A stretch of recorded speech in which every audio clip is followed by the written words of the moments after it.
Hello दोस्तों, कैसे हो आप लोग? स्वागत है आपका इस नई वीडियो में। आज की इस वीडियो में हम रिएक्ट नेटिव के कोर कंपोनेंट्स को एक्सप्लेन करने वाले हैं, जिसके अंदर हम व्यू को जिसके अंदर हम text, image, text input, touchable opacity, normal button, flat list, section list, scroll view, safe area view, इनको बेसिकली हम एक्सप्लेन करने वाले हैं। इसके अलावा जो भी कंपोनेंट रह जाते हैं, उनको हम कहीं न कहीं किसी प्रोजेक्ट के अंदर, किसी एग्ज़ाम्पल के अंदर, कोई डेमो के अंदर हम देखने वाले हैं। ओके? तो यहाँ से हमें एक आइडिया लग जाएगा क्योंकि ये वो मेन कोर कंपोनेंट है जिनको बेसिकली हम हर एक प्रोजेक्ट के अंदर, हर एक डेमो में कहीं न कहीं यूज़ करते हैं। ओके? तो वीडियो अच्छा लगे तो लाइक ज़रूर कर देना, दोस्तों के साथ शेयर ज़रूर कर देना, चैनल को सब्सक्राइब कर लो। बिना किसी देरी के स्टार्ट करते हैं।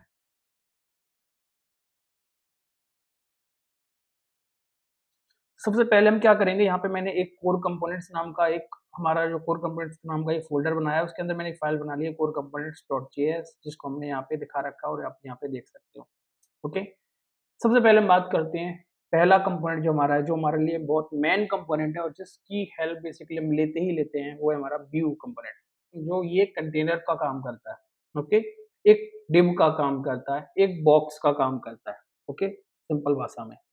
कि अगर आप कोई भी कंपोनेंट बना रहे हो, ओके, कोई भी कंपोनेंट बना रहे हो तो आपको ज़्यादातर 99% केसेस में आप व्यू को यूज़ करने वाले हो, जिसके अंदर आप मल्टीपल कंपोनेंट्स डाल रहे होगे।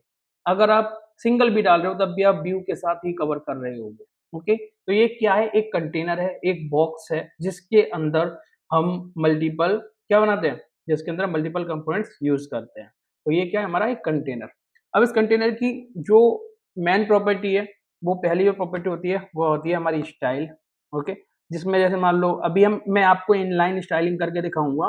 क्यों? क्योंकि अभी मैं यहाँ पे आपको एक्सप्लेन करूँगा तो अगर मैं स्टाइल शीट में ऐड करूँगा तो टाइम बहुत लगेगा, वीडियो बहुत बड़ा हो जाएगा।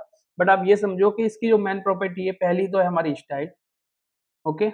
जिसमें हम क्या करते हैं, इस पर्टिकुलर व्यू के लिए हम स्टाइलिंग देते हैं। अब जैसे स्टाइलिंग में मैं आपको बोलूँगा फ्लेक्स 1 हो गया, ओके?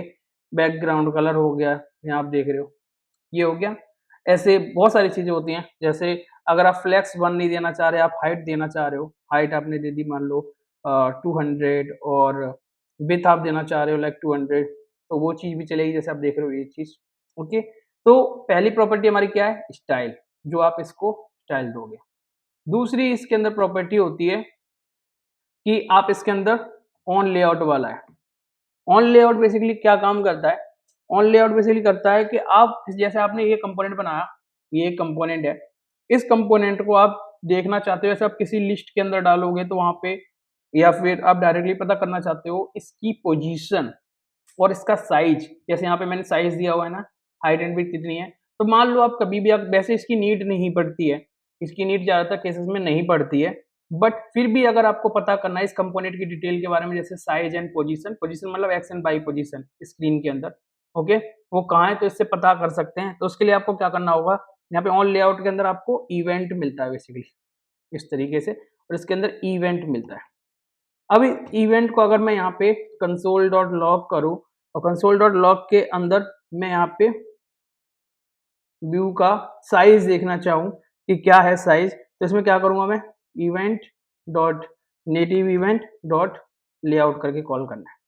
अब आप बोलोगे कंसोल, तो कंसोल एक बार मैं ओपन करके दिखा देता हूँ आपको, जिसके अंदर हम ये चीज़ देखेंगे कि कैसे बेसिकली हम चेक कर सकते हैं किसी भी लेआउट के साइज़ के बारे में, ओके? किसी व्यू के साइज़ के बारे में। तो यहाँ आप देखोगे, यहाँ देखो एक व्यू साइज़ का एक ऑब्जेक्ट बेसिकली मुझे मिला, जिसके अंदर देखो height and width and X and Y position. क्योंकि आप देख रहे हो एक्स एंड वाई 0 क्यों आ रहा है? क्योंकि ये टॉप एंड लेफ्ट दोनों में बिल्कुल सटा हुआ है। अगर मैं इसकी पोज़ीशन चेंज करूँगा, यहाँ पे आप देखोगे, अगर मैं इसकी पोज़ीशन चेंज करूँगा कैसे? वो आप देखो। मैंने क्या करा यहाँ पे पोज़ीशन मैंने चेंज कर दी, मार्जिन, मान लो मार्जिन दे दिया मैंने, मार्जिन टॉप अ 20 और मार्जिन लेफ्ट, ओके? तो देखते हैं क्या मिलता है। मैंने 20 दे दिया, मतलब लेफ्ट एंड टॉप से मैंने 20-20 का मार्जिन दे दिया। अब हम अगर यहाँ पे अपना क्या चेक करेंगे, अगर मैं इसका डेप्थ टूल चेक करूँ तो यहाँ देखो एक्स एंड वाई की पोजीशन भी क्या होगी, 20-20, क्योंकि ये देखो, ये एक, देखो ये एक्स एंड वाई का होता है, जैसा आपने एक्स से देखा होगा। अब ये लेफ्ट से 20 आ गया, टॉप से 20 आ गया, इसका मतलब क्या है कि एक्स और वाई की पोजीशन 20-20 होगी, और विड्थ और हाइट जो सेम थी वही रह गया। तो इस तरीके की अगर आपको कुछ इंफॉर्मेशन गैदर करनी है, उस केस में आप इसका ऑन लेआउट वाला प्रॉप यूज कर सकते हो, अदरवाइज इसकी और कोई नीड नहीं है। ठीक है, पहला ये हो गया हमारा। अब ज्यादातर आप देखते हो कि इसकी स्टाइलिंग वगैरह है कि इसमें आप हाइट एंड विड्थ डायरेक्टली दे सकते हो, अदरवाइज हम फ्लेक्स यूज करते हैं। फ्लेक्स का मतलब क्या है कि फुल स्क्रीन कवर कर लेता है, फ्लेक्स वन पे वो चीज यूज कर सकते हो। तो ये चीज ज्यादातर हम मेन कंपोनेंट में नहीं करेंगे, जो मतलब क्योंकि ये व्यू जो है मेन, इसके अंदर अगर मैं मान लो यहाँ पे एक और व्यू दे देता हूँ इस तरीके से, ये टेक्स्ट मान लो हटा दिया मैंने, इस तरीके दे दिया और मैंने यहाँ पे क्या करा, फ्लेक्स वन यूज कर लिया। ओके, और इसके अंदर वाला जो व्यू है यहाँ पे मैं बेसिकली 100 या यहाँ पे मैं इस तरीके से दूंगा। Okay, background colour orange. अब आप देख रहे हो कि यहाँ पे मैंने मार्जिन हटा दिया। अब ये चीज देखो कि ये जो हमारा मेन व्यू था वो फ्लेक्स वन देने से फुल स्क्रीन कवर हो गई है। ओके, बट इसके अंदर मैंने एक और छोटा सा व्यू दे दिया जिसकी मैंने 100 एंड 100 दी, तो इसकी पोजीशन आप जब चेक करोगे तो 0 बाई 0 निकलेगा और साइज इसका ये निकलेगा और इसका साइज ये वाला निकलेगा। तो ये साइज हम दो तरीके से देते हैं, एक फ्लेक्स की हेल्प दे सकते हो, एक विड्थ एंड हाइट। जब हम लेआउट पे काम करेंगे ये चीज समझ में आएगी और मैं आपको फ्लेक्स बॉक्स अलग से समझाऊंगा कि फ्लेक्स बॉक्स का हम यूज कैसे करते हैं, तो उसके लिए हम अलग समझाएंगे। तो अभी इस वीडियो के अंदर हम बेसिकली बस यही समझ रहे हैं कि क्या क्या प्रॉपर्टी होती है। पहली प्रॉपर्टी हमारी ऑन लेआउट है और दूसरी स्टाइल है व्यू की। ओके, अब बात करते हैं दूसरी चीज की। तो यहाँ से अभी मैं ये हटा दे रहा हूँ फिलहाल और हमारा एक व्यू बना हुआ है। अब दूसरी चीज हम इसके इस व्यू के अंदर ही लेंगे सारे कंपोनेंट। दूसरा है हमारा टेक्स्ट। टेक्स्ट में मान लो मैंने यहाँ पे हेलो लिखा। ओके, हेलो आप देख सकते हो ये। अब इस हेलो की प्रॉपर्टी पहली, तो हर एक कंपोनेंट की पहली प्रॉपर्टी क्या होती है, स्टाइल। यहाँ पे हम देखेंगे स्टाइल। एक कंपोनेंट ऐसा है जिसकी बाई डिफॉल्ट स्टाइल आती है, बट यहाँ पे ज्यादातर के हमारे स्टाइल नाम का एक प्रॉप होता है, इसमें स्टाइलिंग दे सकते हैं। इसमें क्या क्या होता है, हमारा फॉन्ट साइज होता है, जैसे मान लो यहाँ मैंने 40 दे दिया। ओके, कलर होता है, मान लो मैंने रेड दे दिया, यहाँ आप देखो ये आ गया। ओके, और भी चीजें होती हैं जैसे अलाइन, टेक्स्ट अलाइन हो गया, सेंटर। तो ये प्रॉपर्टी तो जैसे जैसे जरूरत पड़ेगी उसके हिसाब से आप ले सकते हो, बट ये समझो कि स्टाइल नाम की एक प्रॉपर्टी होती है जिसके अंदर हम इसको स्टाइलिंग दे सकते हैं। अब दूसरी क्या होती है, एक होता है number of lines. Number of lines का मतलब क्या है टेक्स्ट के अंदर, कि आपने ऐसे अभी देखा कि ये जो वर्ड लिखा हुआ है सिंगल वर्ड लिखा हुआ है, मान लो मैं इतना सारा टेक्स्ट दे दूं रैंडम, मैं यहाँ पे टाइप कर रहा हूँ कुछ। ओके, जिससे थोड़ा सा टेक्स्ट बड़ा हो जाए, मैंने सेव करा, पहले इसके अंदर कर दो या ऐसे ही कर दो डायरेक्ट, कोई दिक्कत नहीं। यहाँ पे जो इशू आ रहा है इसका आ रहा है, मान लो मैंने 2 लाइन दे दिया। ओके, तो यहाँ देखो हेलो के बाद का यहाँ पे 2 लाइन तक आया, उसके बाद डॉट डॉट डॉट हो गया, इसका मतलब क्या है, इलिप्साइज हो गया। ओके, इलिप्साइज प्रॉपर्टी क्या होती है कि जैसे आपने पर्टिकुलर कोई लेंथ दे दी या फिर विड्थ दे दी, उसके बाद अगर टेक्स्ट बाहर निकल रहा है तो अपने आप से डॉट डॉट डॉट के साथ आ जाएगा। ये चीज आपने बहुत सारी वेबसाइट और एप्स के अंदर देखी होगी। अगर मैं आपको 3 लाइन्स दूंगा तो ये 3 में होगा और यहाँ पे डॉट डॉट नहीं आ रहा है क्योंकि 3 लाइन में अभी स्पेस है। बट अगर आप इसमें और ऐड कर दोगे उसके बाद 3 लाइन में भी अगर आएगा तो यहाँ पे डॉट डॉट लास्ट में आ जाएगा। पहली चीज ये हो गई। ओके, तो इसलिए हम क्या यूज करते हैं, नंबर ऑफ लाइंस। जब आप कार्ड्स बना रहे होगे, लिस्टिंग के कंपोनेंट बना रहे होगे जहाँ पे स्पेस कम होगा और टेक्स्ट ज्यादा आ सकता है, उस केस में आप ये प्रॉपर्टी यूज कर सकते हो, नंबर ऑफ लाइन फिक्स कर सकते हो एंड उसके बेस पे डॉट डॉट डॉट आ जाएगा उसके अंदर। नंबर ऑफ लाइन्स मतलब ये एक लाइन होगी, इस बार 2 हो गए, 3 हो गए, तो ये आप फिक्स कर सकते हो। उसके बाद जो इंपॉर्टेंट प्रॉपर्टी होती है वो होती है इलिप्साइज मोड। अब देखो इलिप्साइड मोड कितने तरीके का वो देखते हैं। यहाँ देखो क्लिप, हेड, मिडिल और टेल। अब देखो एग्जांपल देखते हैं। यहाँ में अगर मैं यहाँ पे टेल डाल रहा हूँ, टेल का मतलब क्या है कि यहाँ पे मैंने कुछ भी टेक्स्ट डाला है, बाई डिफॉल्ट आई थिंक टेल ही होता है शायद, मैं इसे सेव किया तो ये देखो टेल पे आ रहा है। मैं अगर इसको चेंज करके देखूं तो कहाँ आएगा ये, यहाँ देखो। ओके, यहाँ आया ये। ओके, अब ये हो गया, इतना समझ में आ गया।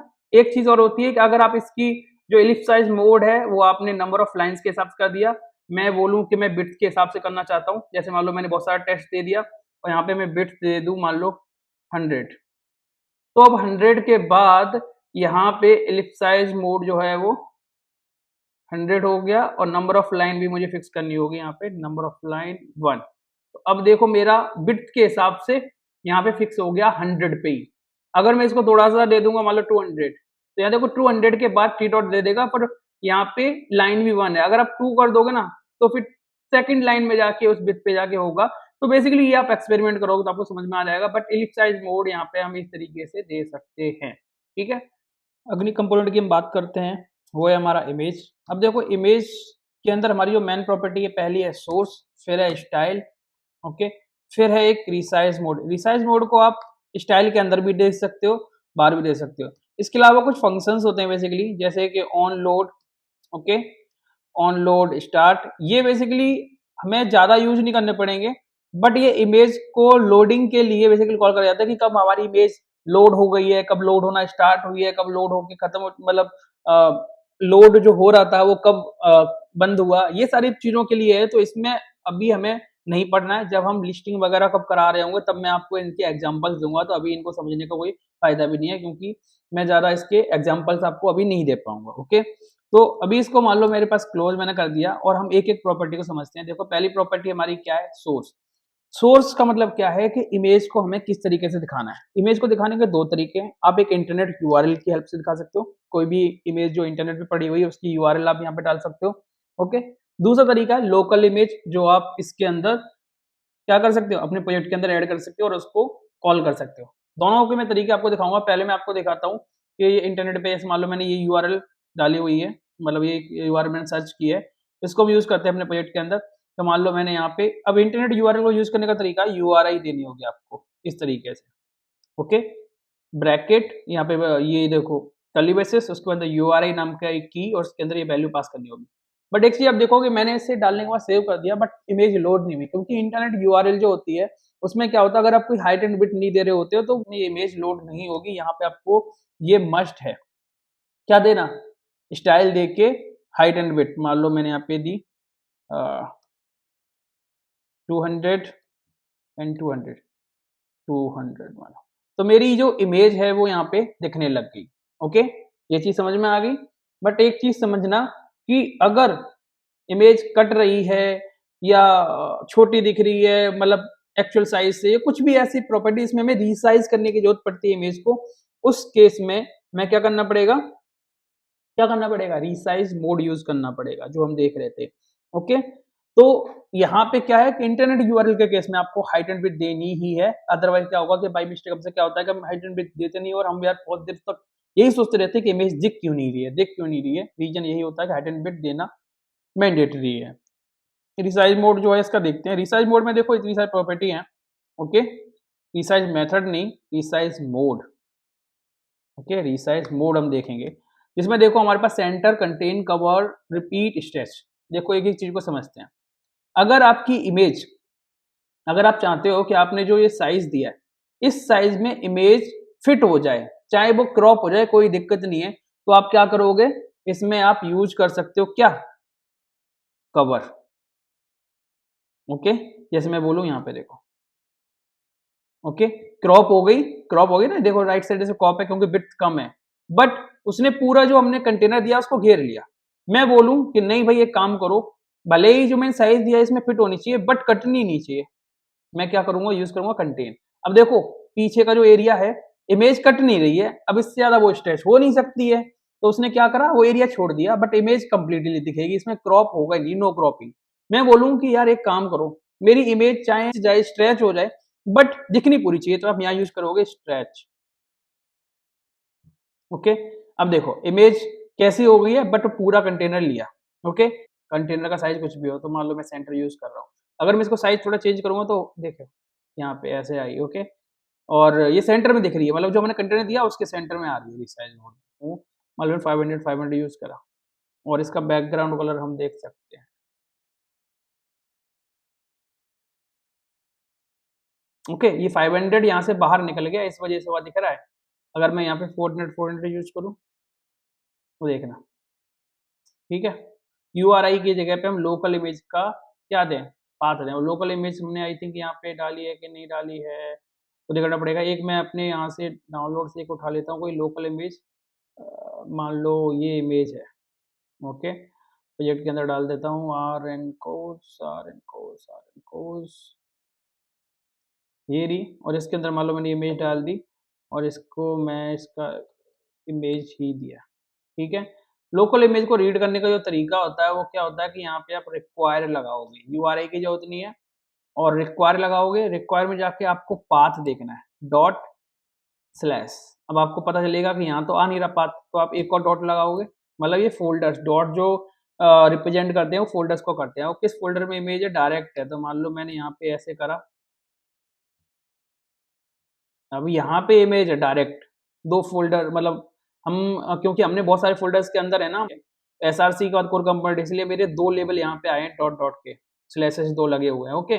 इसके बाद मेरी इमेज है जिसका नाम है इमेज डॉट जेपीजी, ओके, देखो हमारी इमेज आ गई। अब इसका साइज़ आप देख रहे हो एकदम से फुल आ रही है, वो वाला साइज़ छोटा आ रहा था। दूसरी चीज़ क्या है कि अगर आप ये चीज़ हटा दोगे अभी, क्योंकि ये लोकल इमेज है, इसके टाइप पे बहुत डिपेंड करता है। ये देखो मैंने सेंटर रिसाइज़ मोड हटा दिया, देखो इमेज कितनी बड़ी दिख रही है।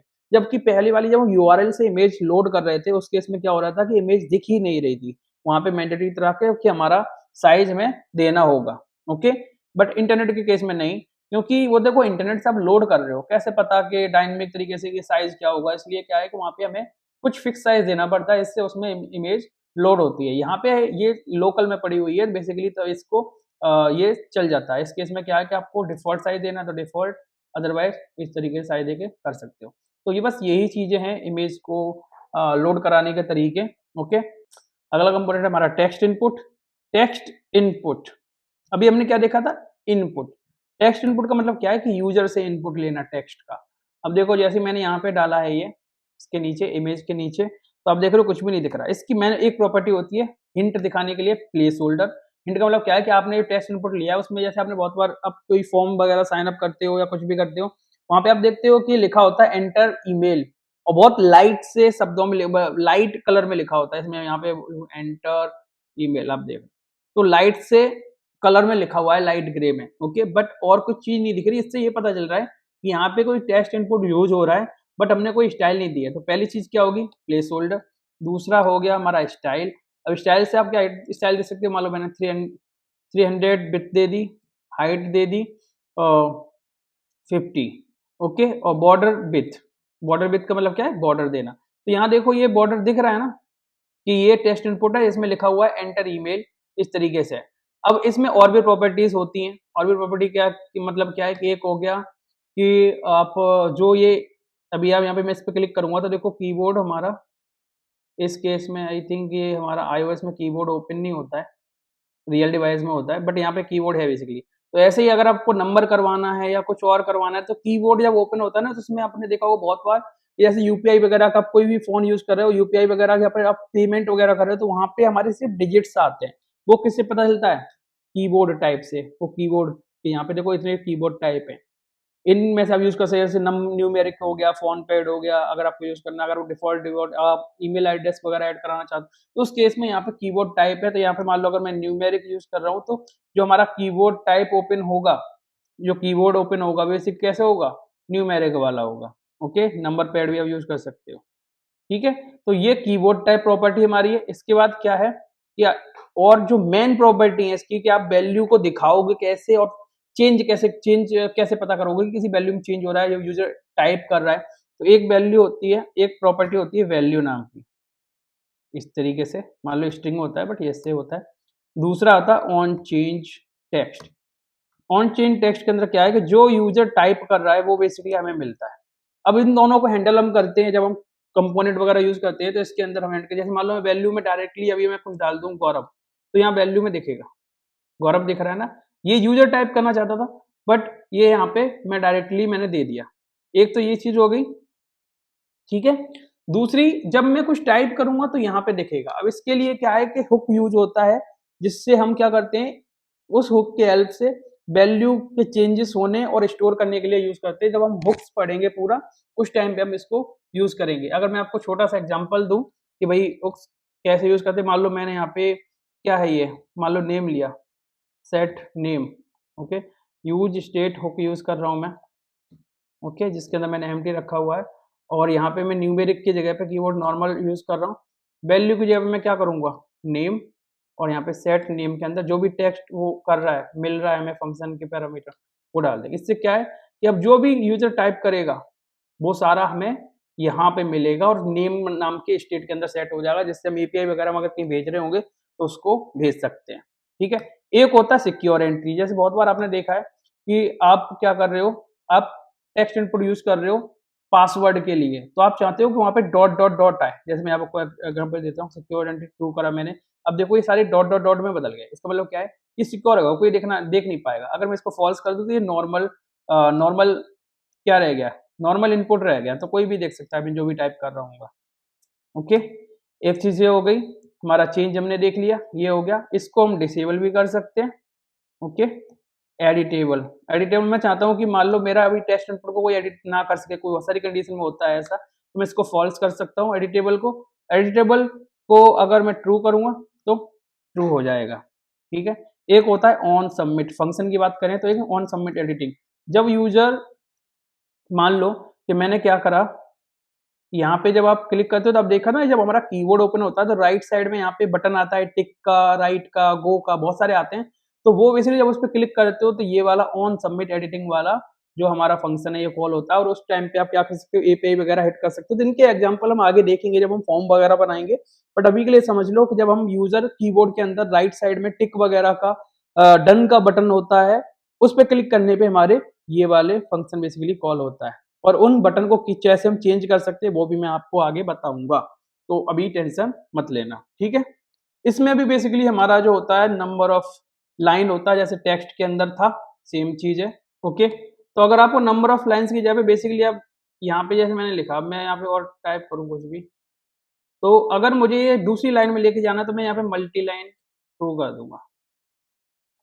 ओके, इसको ऐसे यूज करोगे तो अपने आप से मल्टी लाइन में फिर लाइन के नीचे लाइन के नीचे लाइन आ जाएगा जैसे आप टाइप करते हो। तो यही बेसिक हमारी टेक्स्ट इनपुट के जो है प्रॉपर्टीज हैं। अब अगले अगले कंपोनेंट की तरफ बढ़ते हैं, क्योंकि आज हमें ये सारे बेसिकली एक डेमो की तरह कवर करने, फिर इसको हम डिटेल में आगे पढ़ते रहेंगे।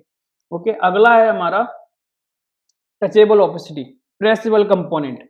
जैसे ये व्यू होता है ना, ये जो व्यू है ये भी हमारा कंटेनर का काम करता है, बॉक्स का काम करता है, बट ये टचेबल नहीं होता, इस पे हम क्लिक नहीं कर सकते। तो क्लिक करने के लिए सेम ही ऐसा कंपोनेंट होता है जो व्यू की तरह होता है, कंटेनर भी है एंड प्रेसेबल भी है। बोल सकते हो प्रेसेबल व्यू, एक तरीके से समझने के लिए प्रेसेबल कंपोनेंट। अब प्रेसेबल कंपोनेंट के लिए यहाँ पे हम यूज क्या कर रहे हैं, टचेबल ओपेसिटी। अब इसके अंदर एक चीज है कि ये हमने ऐसे डाल दिया, बट इसके अंदर हमें टेक्स्ट यूज करना पड़ता है, इसमें कोई टाइटल वगैरह नहीं होता। तो अगर मैं कोई बटन बना रहा हूँ जिसका मैं नाम रखना चाह रहा हूँ लॉग इन बटन।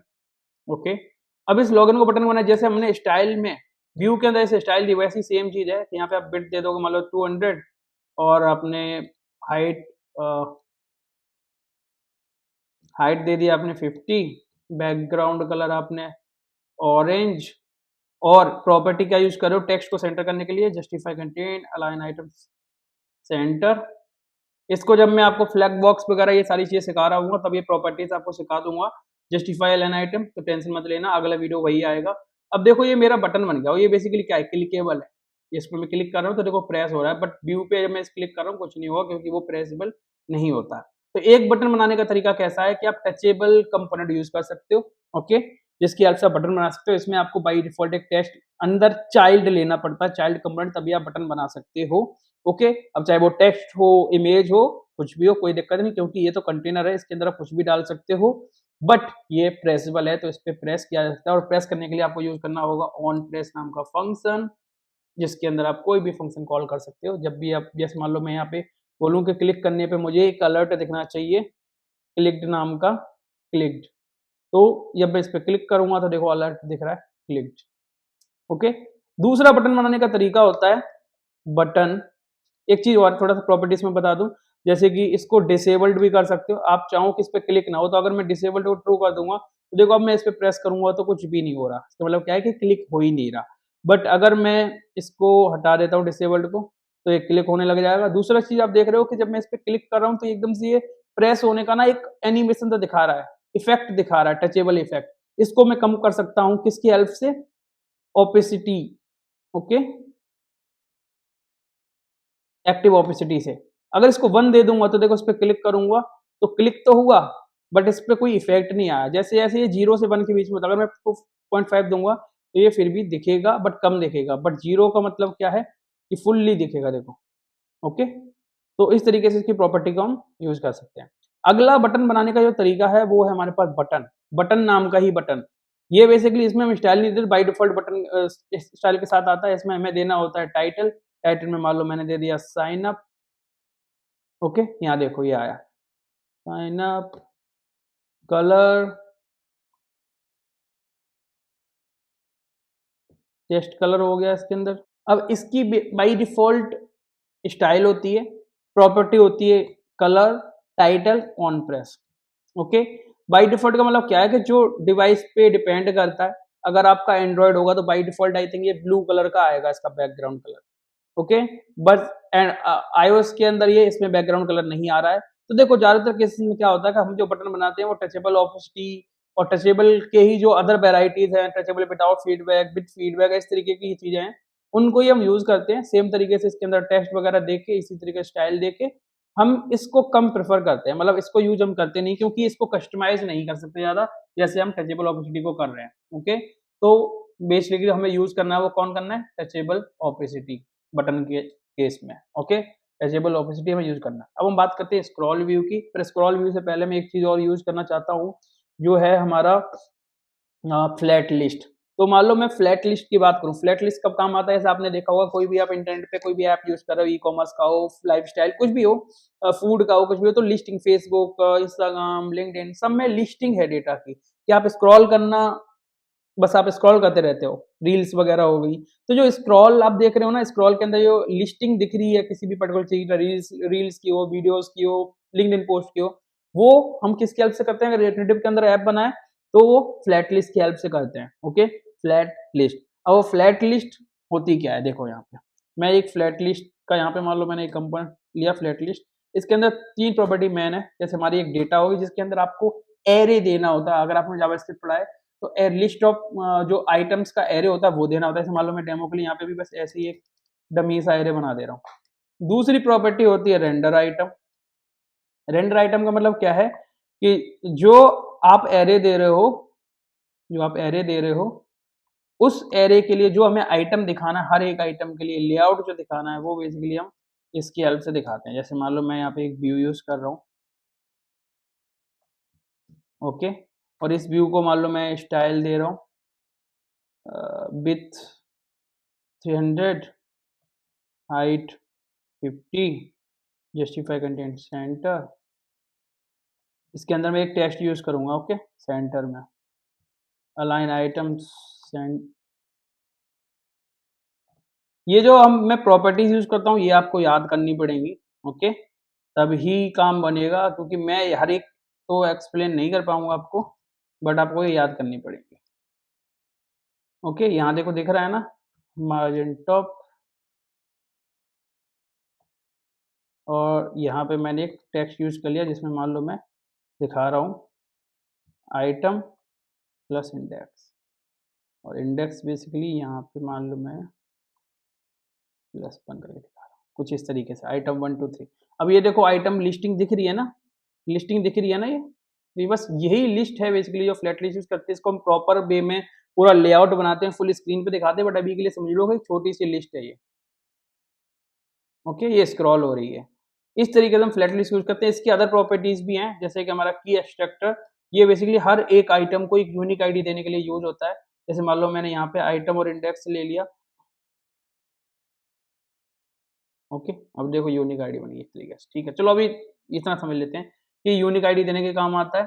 इसकी अदर प्रॉपर्टीज़ भी होती हैं जो बेसिकली जब हम पेजिनेशन वगैरह यूज़ करते हैं, या पेजिंग, जैसे बहुत बार आपने देखा होगा स्लाइडर होता है तो उसके लिए हम यूज़ करते हैं पेजिंग इनेबल्ड। इससे क्या होता है वन टाइम में वन आइटम स्क्रॉल होता है। जैसे हमारे बुक के अंदर पेज वाला फीचर होता है तो इसको हम यहाँ से ट्रू कर सकते हैं। ये अभी आपको यहाँ पे इतना ज़्यादा समझ में नहीं आएगा इस केस में, क्योंकि वो बड़े-बड़े कार्ड्स बनाते हैं हम लिस्टिंग के लिए, तब आगे डेमो देखेंगे तब समझ में आ जाएगा आपको। इसके अंदर एक चीज़ और होती है, इसको हम फुटर कंपोनेंट, जैसे मान लो मेरी ये लिस्ट है, लिस्ट का सबसे नीचे वाला आइटम और सबसे ऊपर वाला आइटम ये भी हम दे सकते हैं, इन्हें हम footer component and header component मान लेते हैं। तो लिस्ट फुटर कंपोनेंट, यहाँ पे मान लो मैंने सेम चीज़ करी इस तरीके से, यहाँ पे मैं रिटर्न लिया, मान लो मैंने यहाँ पे व्यू ले लिया,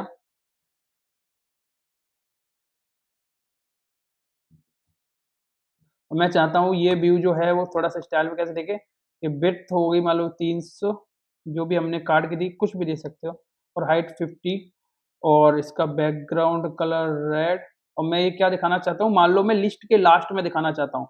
तो बैकग्राउंड रेड हो गया, justify content centre, align item centre, और इसके बीच में एक टेक्स्ट दे रहा हूँ, ओके, बताने के लिए कि ये क्या है, लिस्ट एंड। तो आप देखोगे जब मैं लिस्ट को स्क्रॉल करूंगा तो देखो लास्ट वाला आइटम लिस्ट एंड का आ रहा है। तो ऐसे बहुत सारे केसेस में ऐसी चीजें होती हैं जो हमें लिस्ट एंड में दिखानी होती हैं, तो इस तरीके से दिखाते हैं। ओके, इसको और मैं कॉपी करूंगा, पेस्ट करूंगा, और यहाँ पे लिस्ट फुटर की जगह पे लिस्ट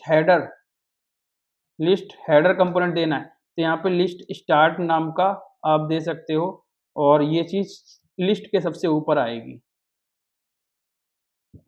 ये देखो लिस्ट स्टार्ट, यहाँ से लिस्ट स्टार्ट हो रही है और यहाँ से लिस्ट जो है वो एंड हो रही है। तो इस तरीके से आप इन पे कर सकते हो कि इसकी कुछ और प्रॉपर्टीज भी होती हैं बेसिकली, पर उनको हम क्या कर सकते हैं, जब हम पेजिनेशन वगैरह देखेंगे तब उनको हम यूज करेंगे, अभी आपको इतना समझ में नहीं आएगा। अब देखो हमारे पास हमने इतने सारे आइटम डाल दिए हैं, लिस्ट भी है, मैं इन सबको कवर कर देता हूँ स्क्रॉल व्यू के अंदर। स्क्रॉल व्यू देखो किस तरीके से काम करता है, लिस्टिंग कराने के लिए भी काम आता है, बट ऑप्टिमाइज वे नहीं है, क्योंकि स्क्रॉल व्यू वो फीचर प्रोवाइड नहीं करता जो फ्लैट लिस्ट कराता है। तो हम रेक्ट नेटिव के अंदर प्रेफरेंस जो देते हैं वो देते हैं किसको, फ्लैट लिस्ट को। तो स्क्रॉल व्यू ज्यादातर क्या करते हैं कि आप लिस्टिंग दिखाने के लिए ना यूज करके ज्यादातर हम यूज करते हैं स्टैटिक कम, जैसे हमने इतनी सारी चीजें दे दी और ये देखो हमारी लिस्ट कट रही है बेसिकली, यहाँ पे मैं चाहता हूँ सारी चीजें स्क्रॉल हो जाए, तो मैं मेन कंपोनेंट में व्यू की जगह पे स्क्रॉल व्यू यूज कर सकता हूँ रिएक्ट नेटिव का। ओके, क्या स्क्रॉल व्यू। अब देखो जब मैं इसको यहाँ पे ऐसे करूंगा तो देखो मेरा सारे आइटम स्क्रॉल हो रहे हैं, पहले नहीं हो रहे थे। तो हम जो कंटेंट होता है अपने यूआई के अंदर उसको हम स्क्रॉलेबल बना देते हैं with help of scroll view. बाकी ये व्यू की तरह ही है, पर इसके व्यू के अंदर स्क्रॉल वाला फीचर नहीं होता है। इसका इसके अंदर स्क्रॉल व्यू के अंदर फीचर होता है स्क्रॉल का, तो हम इसके अंदर यूज कर सकते हैं। और इसके अंदर और प्रॉपर्टी और भी होती है, जैसे कि ऑन स्क्रॉल वगैरह, कि जब हम स्क्रॉल करते हैं तो उस टाइम पे स्क्रॉल कराने के टाइम पे, स्क्रॉल स्टार्ट करने के टाइम पे हम बहुत सारी चीज करते हैं, जैसे आपने एनिमेशंस देखे हैं। तो आगे जब हम आगे डेमो देखेंगे एनिमेशंस के ऑन स्क्रॉल पे या पर्टिकुलर और कोई चीज देखेंगे, वो सारी चीजें आपको यहाँ पे ऑन स्क्रॉल के अंदर मिल जाएगा। ओके, तो जो ऐसी चीजें हैं जिनको अभी मैंने पढ़ा नहीं है तो उनके एग्जाम्पल अभी हम नहीं देंगे, जब हम पढ़ेंगे तभी समझेंगे।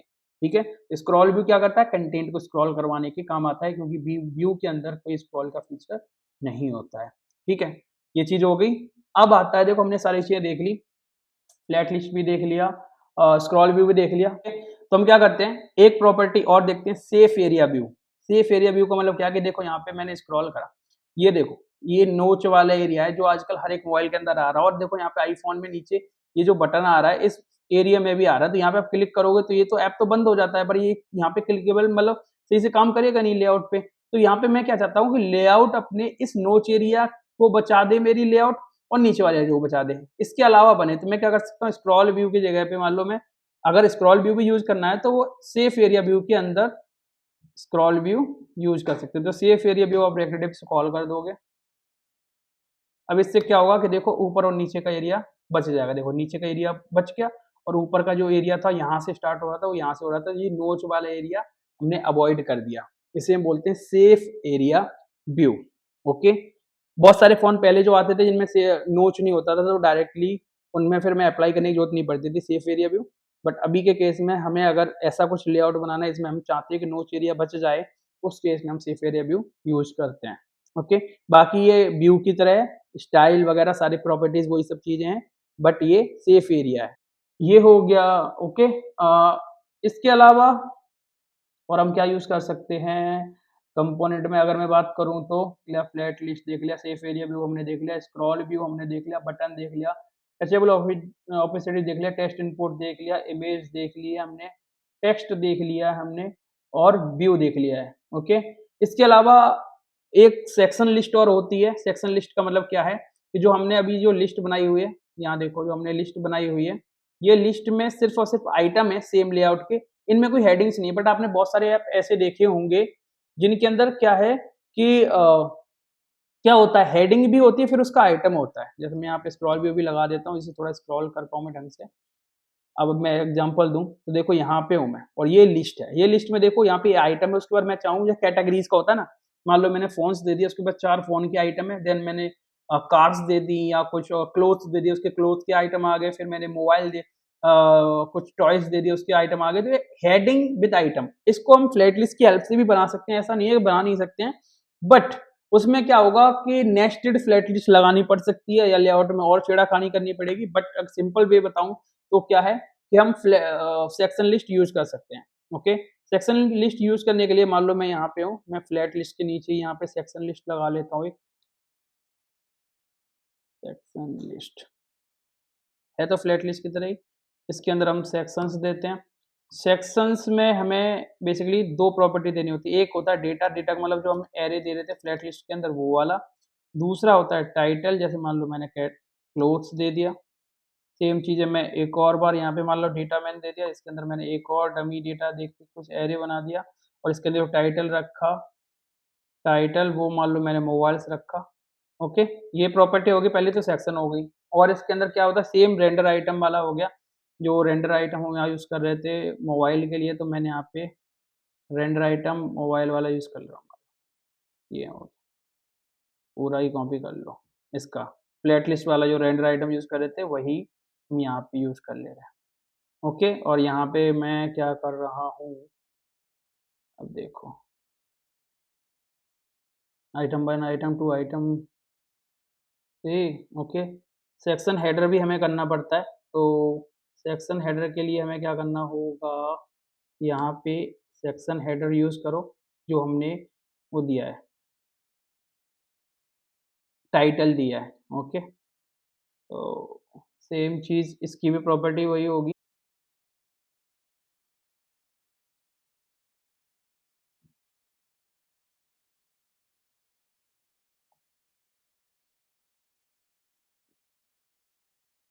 ओके?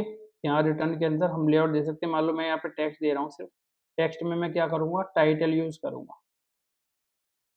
अब देखो मेरे यहाँ पे क्लोथ्स थे और देन उसका मोबाइल। अब ये आइटम किसके अंदर आ रहे हैं? क्लोथ्स के अंदर, ये वाला आइटम किसके अंदर? मोबाइल के अंदर आया। तो हम ऐसे सेक्शंस बना सकते हैं लिस्ट के, ओके? अदर-अदर। अब ऐसे आपने लेआउट बहुत जगह देखा होगा कैटेगरीज़ के बेस पे आइटम लिस्टेड होते हैं। तो वहाँ पे हम यूज़ कर रहे होते हैं इसको। इसको आप फ्लैट लिस्ट की हेल्प से भी बना सकते हो और इसकी हेल्प से भी बना सकते हो। बाकी सारी चीज़ें सेम है, ओके? बस जो हमारा फ्लैट लिस्ट होता है उसके अंदर कोई सेक्शंस नहीं होते, उसके अंदर कोई टाइटल नहीं होता, डायरेक्टली लिस्टिंग होती है और सारे लेआउट जो होते हैं वो मतलब एक लेआउट होता है, उसको आप कस्टमाइज़ करके यूज़ कर लो, बट कोई हेडिंग वगैरह नहीं होती है। तो इसका पर्पज़ आपको समझ में आ गया, ठीक है? तो यही सारे कंपोनेंट हैं जो बेसिकली हम ज़्यादातर यूज़ करते हैं, ओके?